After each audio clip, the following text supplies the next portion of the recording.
Hello everyone, this is maribelperez.com and today we're going to talk about the fetal circulation part 2, and we will start from the foramen ovale, the second shunt.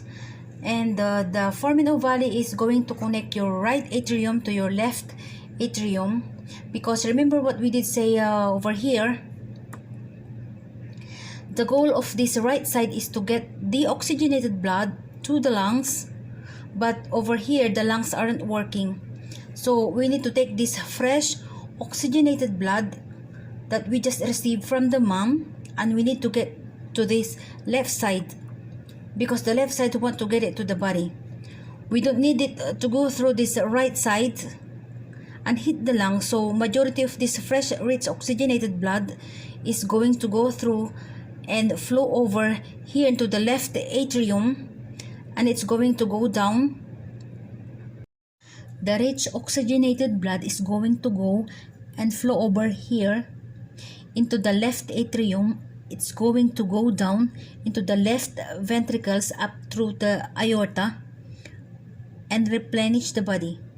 Now another thing that is occurring in this right atrium is the flow of blood draining back to the body that is deoxygenated. So you have the superior vena cava flowing into this deoxygenated blood. A majority of this blood is actually going to go down into these right ventricles, because the body needs to get this deoxygenated blood back to the placenta.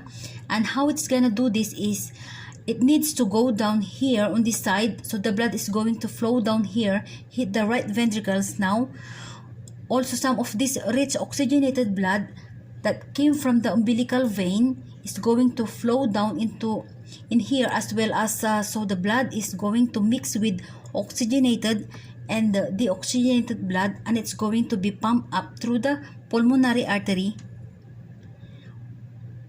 Now normally this pulmonary artery was sent it to the lungs.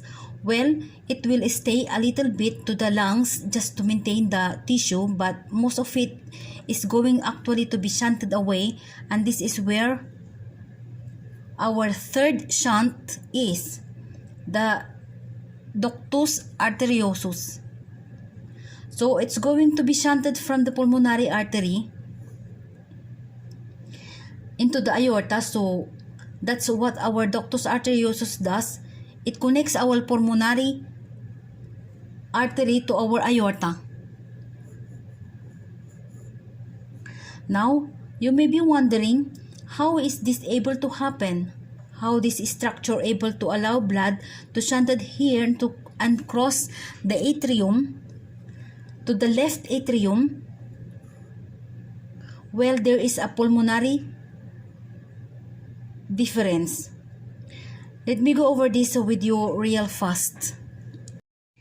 In these lungs that are non-functional, the resistance is really high because there's fluid in there. Because it's really high, it's making the pressure in the right side a lot higher than the left side. So because we have that pressure difference, this allows oxygenated blood to easily flow through this foramen ovale and hit this left side, and also it allows the blood to just flow up through the ductus arteriosus into the aorta, because it's easier for the blood to flow from higher resistance to a lower resistance. Now keep in mind, because after birth those pressures are going to change, and it's what really affects our shunts and help them seal close off. So just keep that in mind. So majority of this mixed blood is flowing down through this aorta, specifically the descending aorta. Now some of that blood is going to go down to the lower extremities and help those out, because it is mixed. It has some oxygen in it, but this descending aorta is branched off, and it has different branches, and we have that internal iliac, which will connect our umbilical arteries. And again, what do the umbilical arteries do? It carries the deoxygenated blood to we're gonna take that blood and we're gonna get it back to the mama, who is going to remove that waste and help replenish it. This cycle will just going over and over. So let's talk about how this changes after birth. So a baby is born and start it breathing on their own. What's of the first thing they do after the baby is born? They cut the umbilical cord. So when we cut the umbilical cord, we are stopping those whole transfer of blood flow. And the fourth, so especially with the umbilical vein, we do not need that ductus venosus, so it disappears. Now remember the resistance thing I was talking about earlier with the lungs.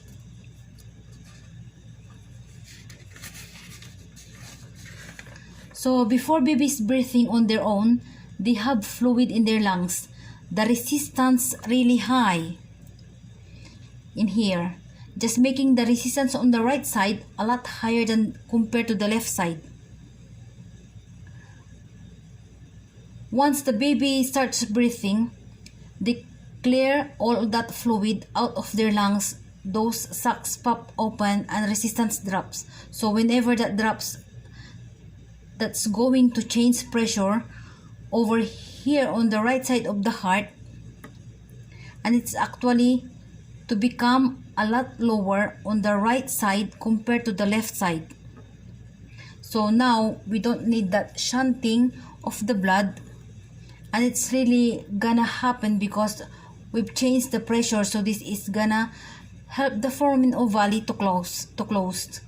So you won't have this connection anymore between the right atrium and the left atrium, because now we need blood to go and do its job like dust on the right side. We need this majority up through this pulmonary artery and hit those lungs. Now in some people, this foramen ovale doesn't close, and we call this patent foramen ovale, PFO. Thus we have this ductus arteriosus, and this closes. We have the pressure change, so you're not going to have that higher pressure again. Pulmonary artery allowing it to flow up here into the aorta, but also remove this placenta. The placenta produces prostaglandins. These vessels are really sensitive to prostaglandins. So when we cut the umbilical cord, we decrease that prostaglandins that gonna help close the ductus arteriosus, plus the babies breathing on their own, and oxygen levels are up. So we don't need that structure anymore. It will still off. Okay, that's all guys for this fetal circulation. Thank you, and don't forget to subscribe and click the bell for notification. Thank you. Bye bye.